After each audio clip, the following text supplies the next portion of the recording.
Salut à tous et bienvenue justement à ce tour informatif ici direct et sur votre télévision Grande Vision Héritage bien sûr avec des thématiques intéressantes sur la table. On va revenir sur les discours de Félix Tshisekedi lors de la 79e session de l'Assemblée Générale des Nations Unies où il a encore une fois de plus enfilé ses gants et indexé les soutiens rwandais au M23, demandé les retraits de ses troupes sur le sol congolais mais également des sanctions contre les autorités rwandaises. Lors de son discours, le président congolais a aussi épinglé l'échec de l'ONU dans le rétablissement de la paix un peu partout dans le monde. Quelle est la particularité ou la nouveauté justement de ce discours? Quelles sont les retombées à attendre ce ballet diplomatique observé à New York avec l'équipe de Félix Tshisekedi? Et puis, République démocratique du Congo, nous allons faire l'autopsie des 100 premiers jours du gouvernement souminois. Quel bilan dressez-vous de ces 100 premiers jours, justement? Et puis sur le terrain, quelles sont les actions palpables? Vous avez les programmes, nous avons les micros, mesdames et messieurs. Bienvenue à toutes et à tous.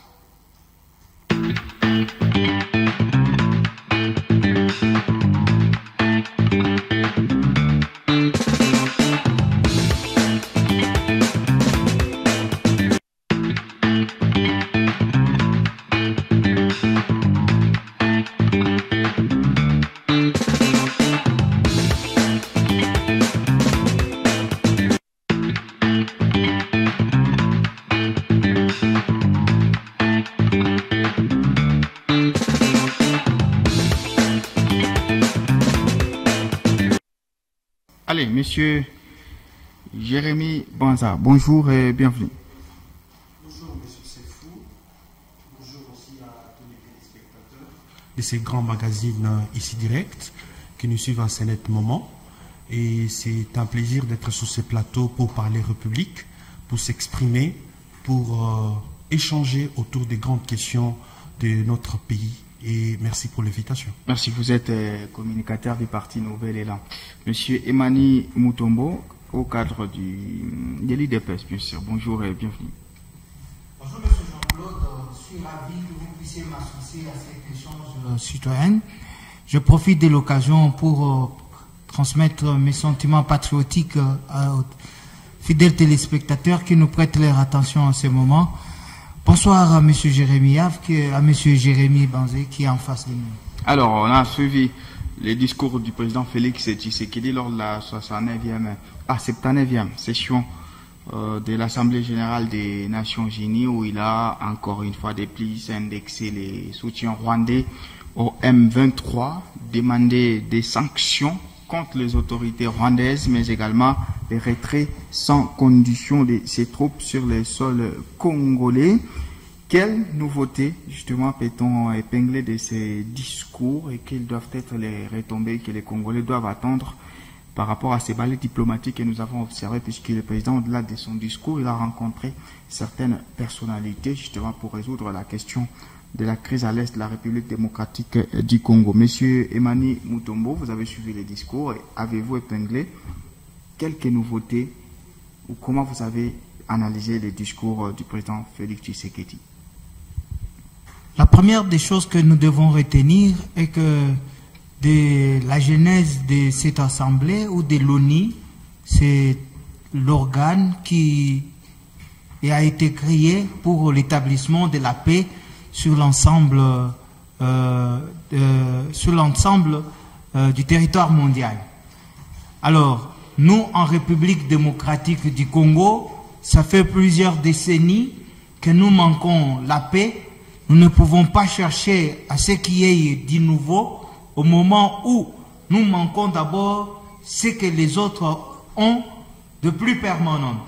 Donc, aussi longtemps que la République démocratique du Congo est agressé, est massacré, son peuple est en train de subir une atrocité par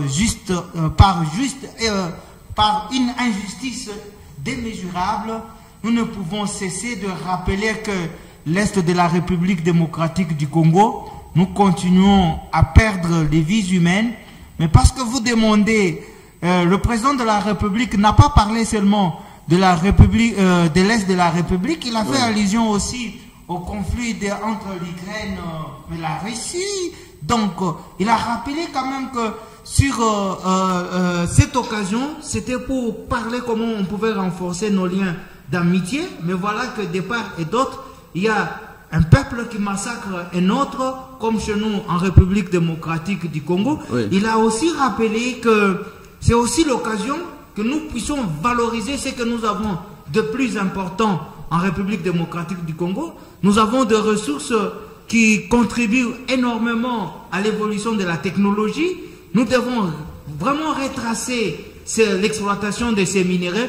Nous ne pouvons pas avoir des voisins énormément pauvres en ces richesses, mais qui sont classés comme des meilleurs producteurs de ces richesses. Là, la communauté internationale devient aussi complice parce que les multinationaux qui sont en train d'acheter ces minéraux du sang contribuent à ce qu'il n'y ait pas la paix en République démocratique du Congo.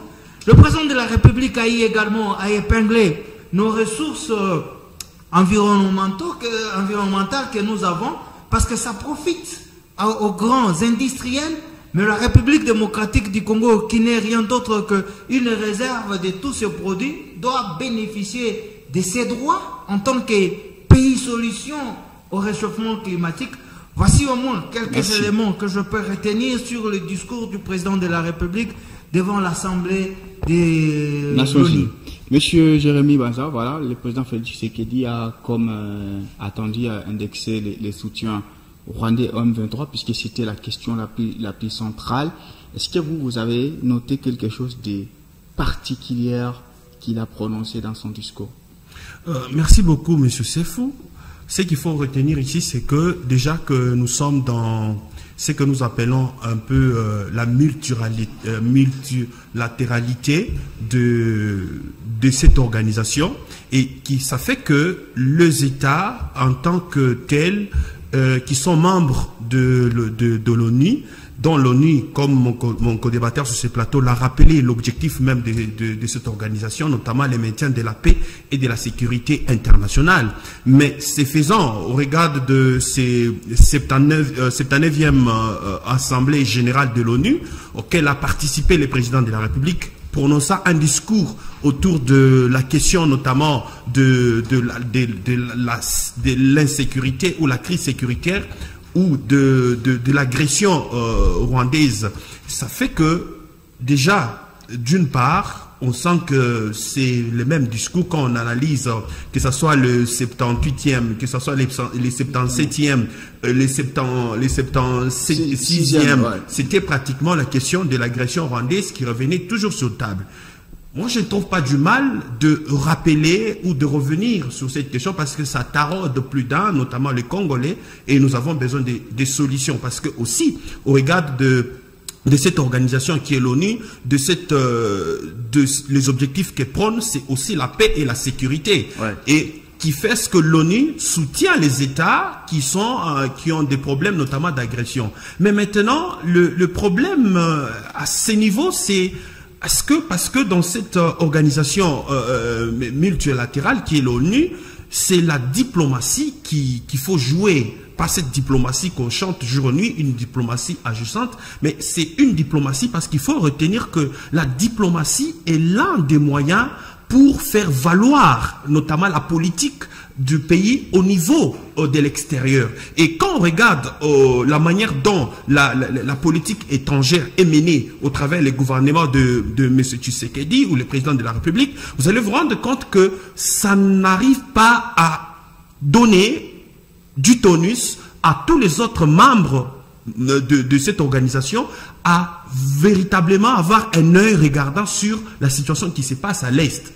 Preuve, vous avez vu le conflit, parce que le président même l'a rappelé, le conflit entre la Russie et l'Ukraine. Déjà, vous avez vu, au regard de la politique étrangère, quand je parle de la politique étrangère, vous voyez la diplomatie que mène le président Zelensky, vous voyez que, bien qu'il y a des ramifications et qu'on sort, vous sentez que toute la communauté internationale est mobilisée pour voir comment mettre fin à cette guerre, à cette agression de la Russie face à l'Ukraine. Et cela a comme conséquence, ça fait que la communauté internationale est arrivée même à répondre à ce que la Charte des Nations Unies veut. Lorsque un État agresse un autre État, tous les autres États peuvent se mobiliser pour prendre des sanctions. C'est comme ça que même monsieur Poutine ne peut pas se promener partout parce qu'on peut mettre la main sur lui parce on a déjà déclenché une procédure devant la Cour pénale internationale. Vous sentez que donc la RDC ne fait pas assez. Mais la RDC, parce que la RDC, comptant que sur ses partenaires et ne faisant absolument je ne vais pas dire rien qui va dans le sens de pousser les autres communautés internationales, tous les autres partenaires à sanctionner, à prendre des mesures notamment dans le sens de priver des relations diplomatiques entre le Rwanda et les autres. Mais ce n'est pas le cas jusqu'aujourd'hui. Vous voyez? Oui, et donc ça, ce n'est qu'un cas qui fait ce que peu importe qu'on peut toujours même demander, parce qu'il a demandé, le président de la République, qu'on puisse sanctionner spécifiquement le Rwanda. La communauté internationale ne le fera jamais. Parce que déjà quand on regarde au nombre de morts que Kagame a causé en RDC, comparativement à ce que Poutine a fait, ce que Kagame a fait, c'est plus que ce que Poutine a fait. Merci. Mais face à Poutine, il y a des sanctions contrairement à Kagame. Donc, ce n'est qu'un refrain et qui va tomber comme une goutte d'eau dans l'océan. Monsieur Mani Mutombo, le président Félix Tshisekedi a tout fait. Je ne suis pas son avocat, il a dénoncé. Il a cité nommément Paul Kagame. Il a accueilli Sarkozy à Kinshasa. Il a accueilli les papes François à Kinshasa. Mais il n'arrive toujours pas à faire isoler Kagame sur le terrain diplomatique. Et aujourd'hui, on dit la RDC ne fait pas assez. Quelle est votre réponse? C'est-à-dire que la République démocratique du Congo ne fait pas assez. Vous savez, à des moments, il est vrai que nous tous, nous cherchons à ce que l'on rétablisse aussitôt la paix dans la partie est de la République démocratique du Congo. Remettre en cause ici les actions posées déjà par le président de la République, je crois que c'est peut-être pas encourager les actuels animateurs du gouvernement, parce que vous avez suivi, même dans ce discours du président de la République, il a eu à féliciter les États-Unis d'Amérique pour les actes déjà infligés à la République rwandaise. Donc, vous avez appris également qu'au niveau de Dar es Salaam, qu'il y a un procès qui a été ouvert toujours face au Rwanda. Ça veut dire qu'il y a certains multinationaux qui profitaient de l'exploitation illégale du Rwanda, comme le président de la République ne cesse de le dire, que la République démocratique du Congo est en train de subir une injustice, une agression, à cause tout simplement de ses ressources minérales, comme eux étaient en train de bénéficier d'une exploitation frauduleuse, ils ne pouvaient qu'appuyer et relativiser les choses. Mais comme nous avons pris le taureau par les cornes et que nous sommes en train de mettre à nu tous ceux-là qui courent derrière le Rwanda, vous avez appris avec moi que pas plus que longtemps, le président polonais avait apporté un soutien, si je ne me trompe pas, un soutien dans le domaine de l'armée avec la République rwandaise, mais ce même président est allé vers le président de la République pour chercher une coopération. Je ne vois pas notre président téméraire de sa nature laisser ses présidents polonais partir sans lui dire que nous ne sommes pas d'accord avec les actes que vous posez derrière le Rwanda pour mettre le couteau dans le dos de la République démocratique du Congo. Nous devons être d'un commun esprit et d'une même pensée pour arriver à mettre dehors ce qui ronge la République démocratique du Congo. Alors, monsieur Jérémy Banza, aujourd'hui, il y a le président angolais João Lourenço qui a estimé qu'il va continuer avec les processus de Luanda pour le rétablissement justement de la paix à l'est de la République démocratique du Congo. Et vous remettez en cause la diplomatie. Alors, qu'est-ce qu'il faut faire à l'état actuel pour le côté congolais? Une guerre où on continue à déclencher la diplomatie, sauf qu'on change un peu de méthode? Une très bonne question. Comme j'étais en train de vous dire tout à l'heure dans l'entame de mes propos, en ce qui concerne la manière dont un État exerce sa politique, à l'extérieur du pays, ce que nous appelons la politique étrangère, notamment par la diplomatie. La diplomatie n'est qu'un des moyens pour exercer la politique étrangère. En dehors de la diplomatie, il y a la guerre, il y a la menace. C'est comme ça que même le président de la République l'a reconnu du haut de l'ONU ou de ses perchoirs pour dire que effectivement il y a des troupes rwandaises sous le sol congolais. Et ça, lorsque nous regardons la charte des Nations Unies, je ne sais pas si les gens de l'Union sacrée lisent ou pas, l'article 51 donne, parce que c'est déjà un acte d'agression. Tout à fait. Et dans ces cas d'espèce, on n'obéit pas, on n'obtempère pas au cessez-le-feu qu'on sort. On attaque la loi, notamment la Charte des Nations, permet, notamment ces faits-là, constituent même pour la RDC une façon de rebondir parce que ça dénote la légitime défense, que ce que je voulais dire. Pour la RDC, de s'attaquer et de débouter le troupe rwandaises hors de frontières de la RDC. Oui. Qu'est-ce qui manque à la RDC aujourd'hui de les faire? Qu'est-ce qui manque à notre armée aujourd'hui de les faire? Mais par contre, la RDC, avec le gouvernement qui dirige, se contente au processus de Luanda et consort, alors que de l'autre côté, parce que nous, dans ces processus de Luanda, il n'y a pas que la RDC. Oui. Il y a aussi le Rwanda. Mais le Rwanda, c'est fou. Le Rwanda continue à utiliser le M23, l'AFC et consort et qui continue toujours à gagner de localité en localité. Et ça, aujourd'hui, les gouvernements ne peuvent pas se dédouaner de dire que, écoutez, nous sommes de ceux qui s'inscrivent dans le processus de Rwanda et ne fait rien. Ça n'a pas de sens, s'il vous plaît. Ça n'a pas de sens. Il a même mentionné que ça fait maintenant plus de 7 millions de déplacés internes. Oui. Vous savez ce que ça fait? Mais bien qu'il a, je sais pas, il a fait de manière volontaire de ne pas aussi mentionner le nombre de morts qu'aujourd'hui qui existent. Et ce n'est pas sérieux dans un pays, dans la République démocratique du Congo. Aujourd'hui matin, j'ai lisé l'article 86 de la Constitution, notamment l'article 86, qui donne mandat, qui donne le pouvoir au chef de l'État de déclarer la guerre. Il ne faut pas qu'on dise que les dispositions de la Constitution, il y a certaines dispositions, certains articles qui s'appliquent et ne doivent pas s'appliquer. Et la loi, même l'article 85, donne même dans les cas où on peut déclarer pas seulement l'état de siège ou l'état d'urgence, aussi la guerre. La RDC est menacée. Et nous, à Nouvelle-Élan, nous prenons toujours déclarer la guerre, faire la guerre. Mais malheureusement, le président, même lors de la campagne électorale, l'avait mentionné, moins d'escarmouches, mais jusqu'à aujourd'hui. Avant que M. Mani ne réagisse, pensez-vous qu'aujourd'hui, puisque la guerre, c'est mieux de la déclarer de manière théorique, mais pratiquement, est-ce qu'on est prêt à aller dans une guerre totale contre le Rwanda? Quand on pose la question, est-ce qu'aujourd'hui, on est prêt à aller affronter un autre État ou déclarer la guerre? Là, c'est une bonne question.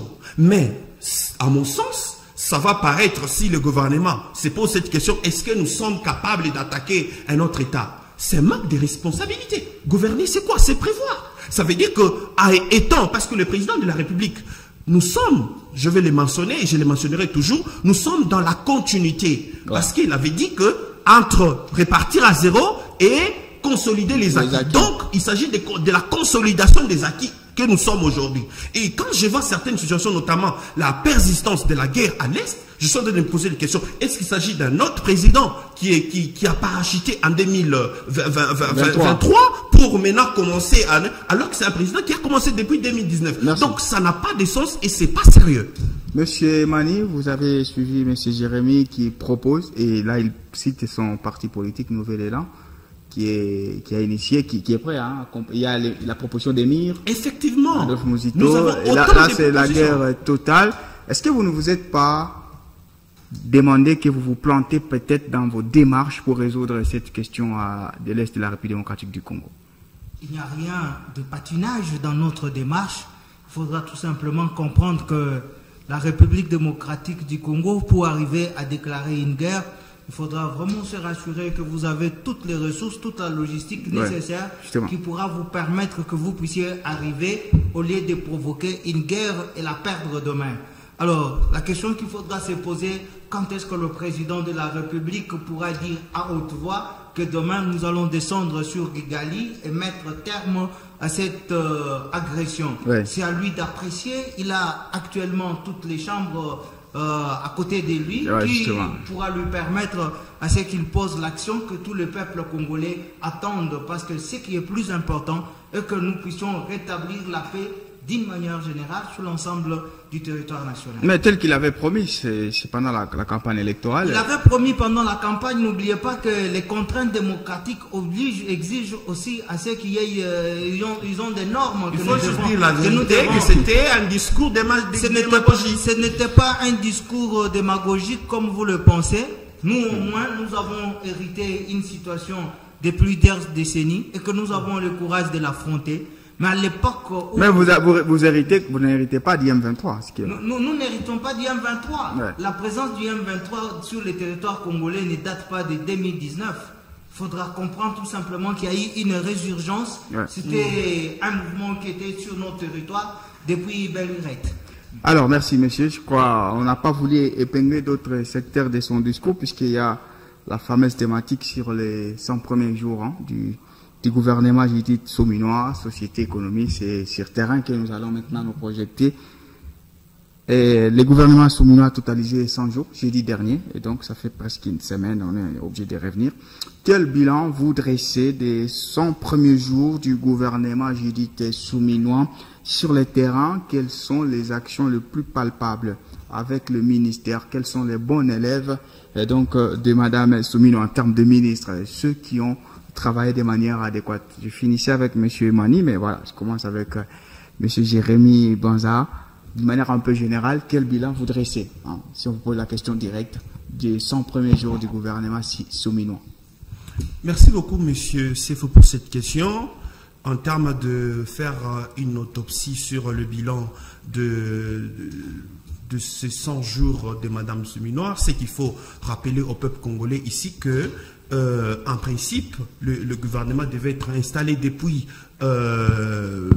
mars, ouais. Mais avec tout ce qui s'est passé au niveau de l'Union sacrée, jusqu'à ce que le gouvernement nous comptons aujourd'hui 100 jours. Nous pouvons même dire que, parce que nous sommes dans la préservation ou maintenir, consolider les acquis, et moi je pensais même pas parler des 100 jours, mais bon, puisqu'il s'agit de programme, ouais. Qui est inscrit dans le temps et dans l'espace de 2024 à 2025. Et maintenant, lorsque nous essayons de regarder le 100 jours de Madame Souminois, c'est que c'est au regard des signaux, hein, que sera de ça que nous ouais. allons essayer de décrire si effectivement elle donne ces jalons pour notamment être dans le sens de mieux faire dans le plus prochain, dans les autres jours.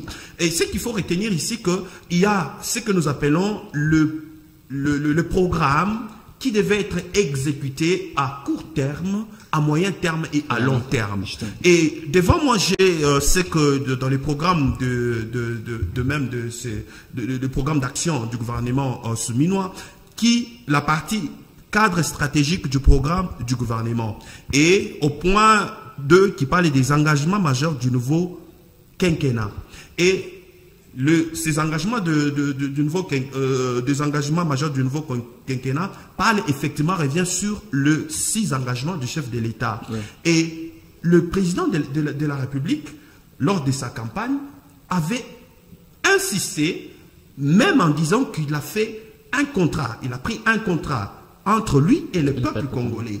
Et quand on parle d'un contrat, c'est que dans un contrat, d'un côté, il y a le droit, et de l'autre côté, il y a les obligations.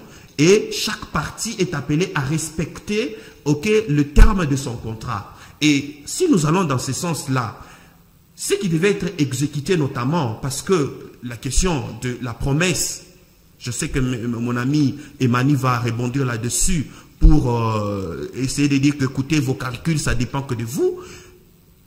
Il était prévu que la période de 2013 à 2024, c'est-à-dire pendant 366 jours, qu'on crée au moins 1,5 million d'emplois. C'était ce que nous attendons. Donc, 2023-2024. Effectivement. Donc, quand on regarde sur le terrain les signaux jusqu'aujourd'hui, s'il vous plaît, il n'y a pas de ces personnes qui ont des Congolais, nos compatriotes, qui ont été engagés.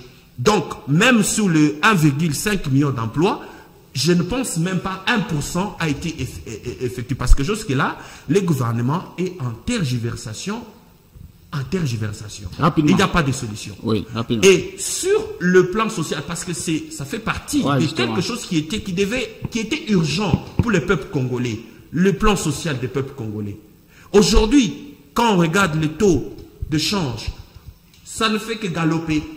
Nous, on pensait que par le fait de consolider les acquis, les jalons allaient être posés, notamment dans la réduction des taux de dollars, notamment de 2800 ou 2900, ça dépend. C'était à 2600. Oui, le maintenir à 2600, voire même 2500. Ouais. Parce que s'il vous plaît, ces taux qui ne fait que galoper, ça a un impact majeur sur le ménage congolais.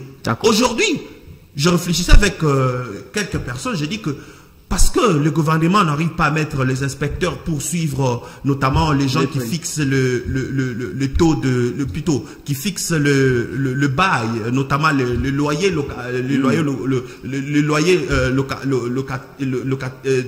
location de maisons, toujours qu'ils les fixent en dollars. C'est vraiment coûteux pour eux et ils n'arrivent pas à faire autre chose. C'est comme qui dirait quelqu'un ne vit que, comme je l'ai dit un jour ici, quelqu'un que lorsqu'on lui paye, il enlève pour le loyer, pour à manger, c'est peut-être pour les enfants, pour le paiement, et il ne reste qu'avec le souffle de vie.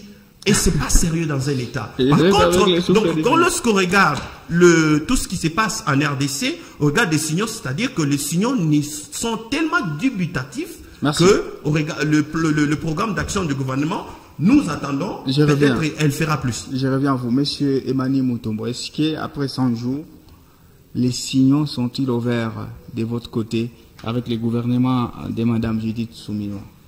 Avant de répondre à votre question, je voudrais d'abord dire à mon co-débatteur en face que nous avons le grand rêve, c'est celui d'établir un paradis social en République démocratique du Congo.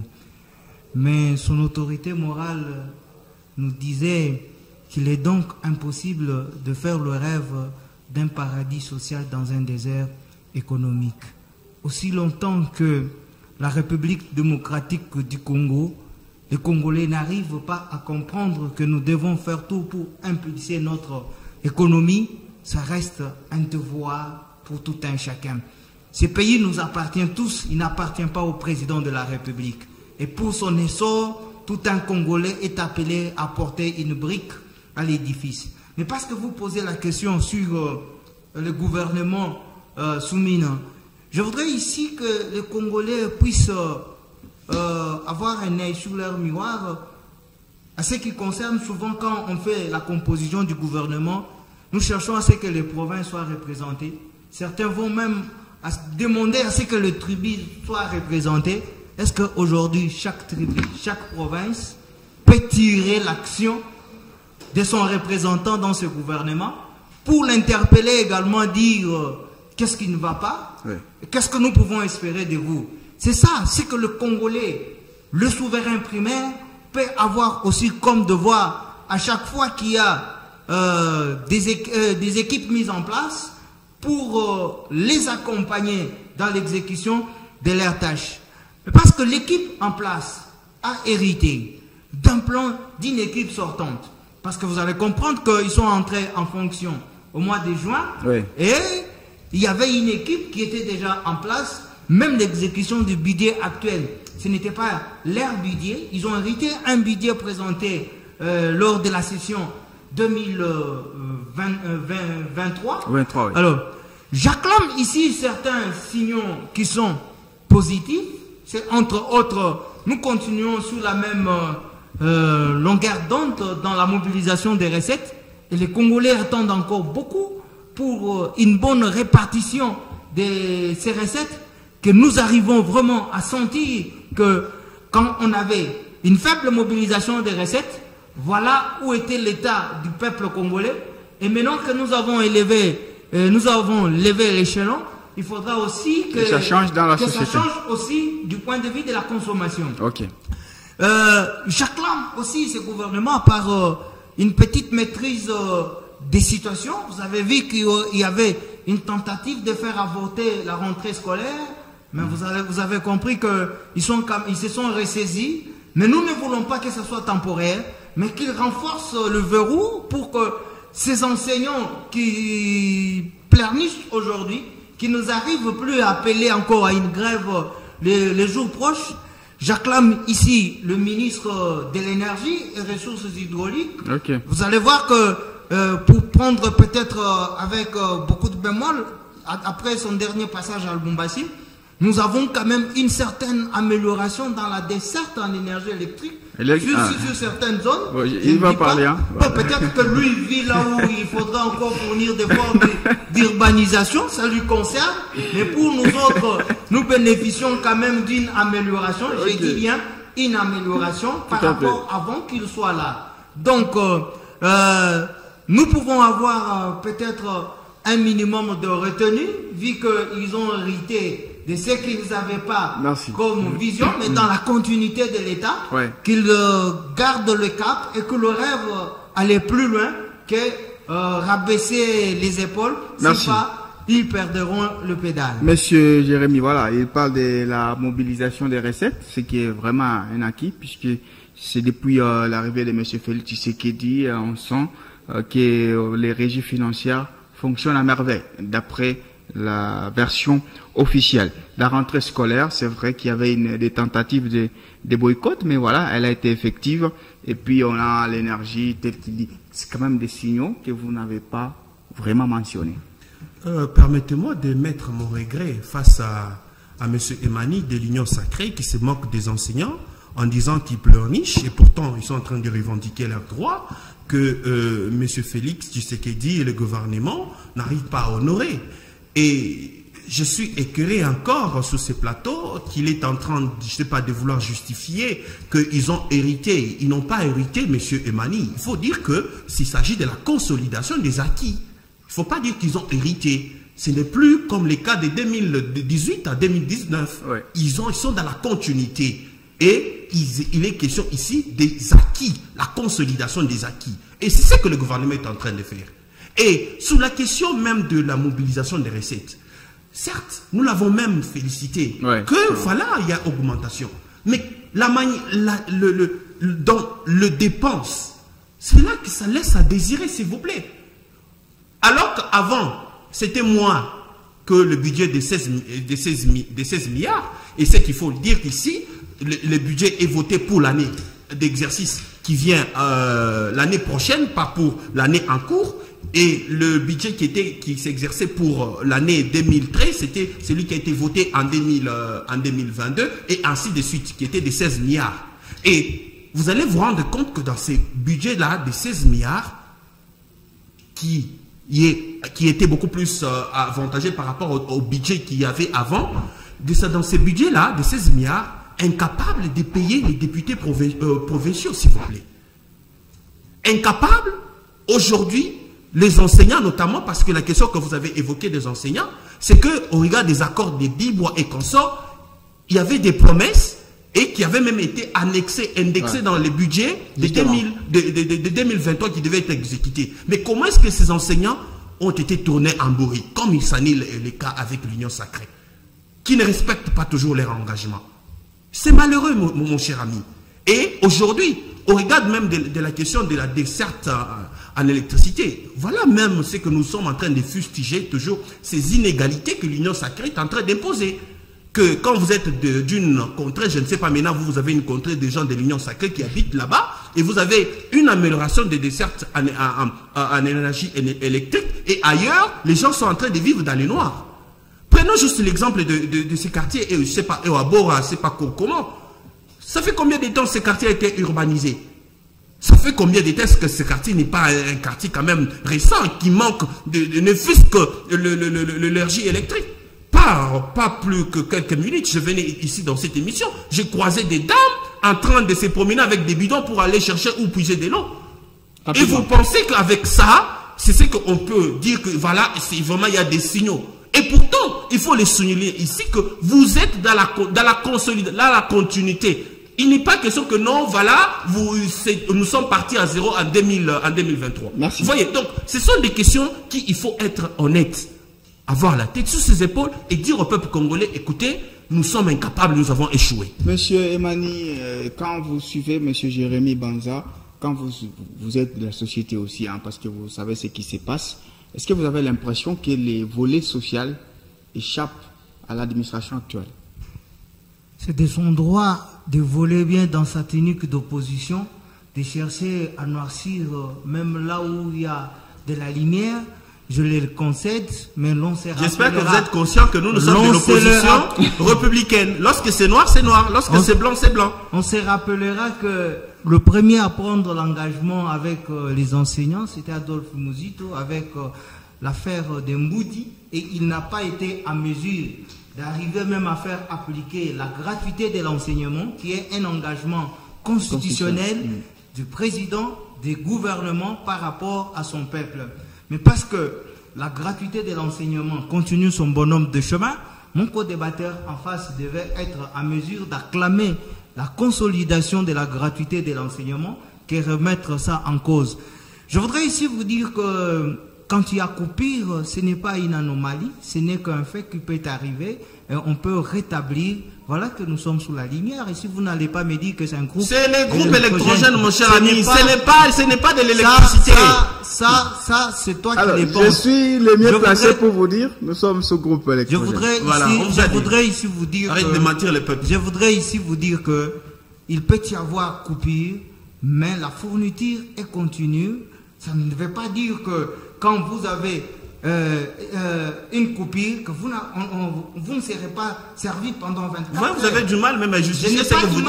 Je n'ai pas du mal à les justifier, je l'ai dit clairement. Merci. Comme l'eau de roche. Alors. Donc, nous pouvons encore donner un minimum d'espoir à cette équipe gouvernementale, surtout que vous voyez la saison agricole pointe à l'horizon. Ouais. Quel bilan on pouvait faire pour un ministre de l'Agriculture qui venait pendant une saison sèche? Il ne pouvait que monter. Non, les pays est grand. Le pays est grand. Les saisons ne sont pas. Votre évaluation entre juin et août. C'est partout. La grande partie de la République démocratique du Congo, nous sommes pendant la saison sèche. Merci. C'est maintenant là que le pluie recommence de part et d'autre. Peut-être le Grand Équateur qui a le maximum de pluie. Merci. Juste pour finir, 30 secondes avant de prendre la séance. Je crois que monsieur... Non. Quels sont les bons élèves?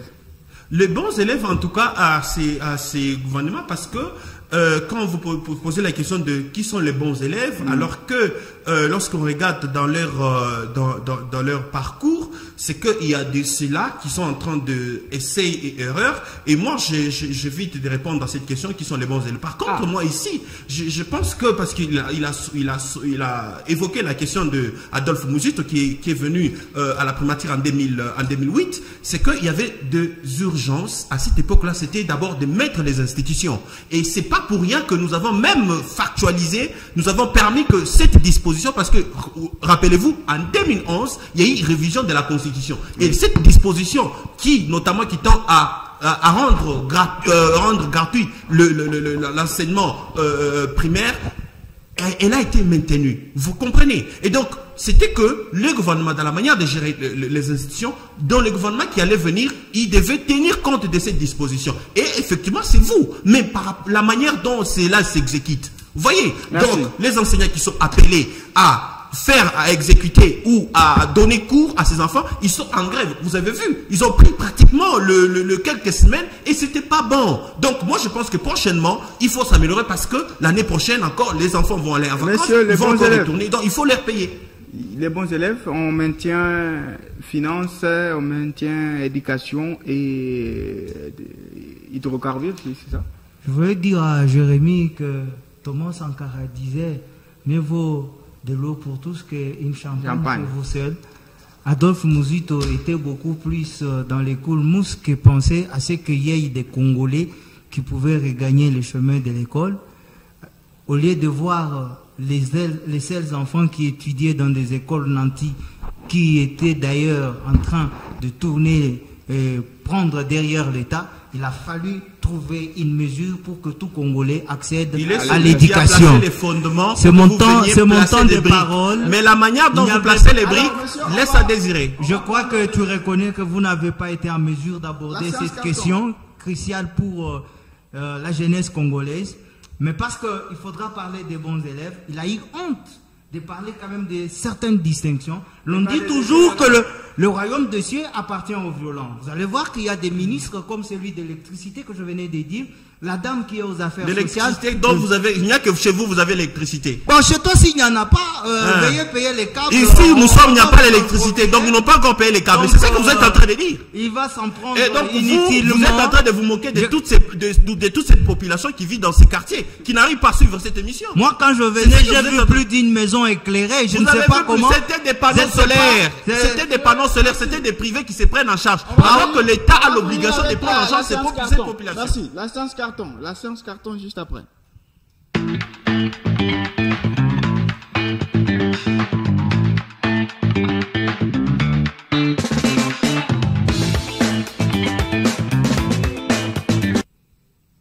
Voilà. Je crois il subit aussi les conséquences du manque de courant. Je crois. Effectivement. On est à ça. Merci. Monsieur Jérémy Banza, quel est votre carton? Vous l'adressez à qui? Sanction. Les cartons. Oui. Carton, La sanction négative? Oui, sanction négative. Ah, les rouges donc. Rouges, okay. Voilà. Ces cartons, je l'adresse au gouvernement seminois. Okay. Tous les 100 jours, qui, je vais dire dans des termes simples, c'est que le peuple a besoin. Le peuple veut la sécurité. Le peuple veut la paix. Le peuple veut que son social soit amélioré. Le peuple ne demande pas beaucoup. Que ces priorités soient réalisées. Parce que le gouvernement, dans le cas des contrats, ils sont payés pour ça. Et le peuple congolais attend aussi que leur contrepartie soit exécutée. Merci. C'est ce qui est normal. Merci à vous d'être passé ici derrière. Je vous en prie. Monsieur Mani Mutombo, votre carton. Je brandis un carton blanc au gouvernement. Il n'y a pas de carton blanc. Je brandis un carton blanc. Il n'y a pas de carton blanc, mon cher ami. C'est mon temps de parole. Il y a 3 cartons. C'est mon temps de parole. Je te rappelle qu'il n'y a pas de carton blanc. C'est mon temps de parole. Alors, il ne veut pas présenter les cartons. Non, ici, on n'est pas sur un terrain de foot pour ne jouer que sur les cartons là. Mais il faut quand même le carton blanc au gouvernement seminois par le fait que l'opposition a marché hier. Elle est allée vers le ministre de la Justice. Mais parce que l'UDPS est en train d'établir un état de droit, ils ont été reçus et il n'y a eu aucun mort. C'est de la bravoure et c'est l'installation de la démocratie. Merci à vous. Merci. Dans 3 minutes, les enfants vont suivre la grande édition du journal. Au revoir et restez curieux en suivant notre programme.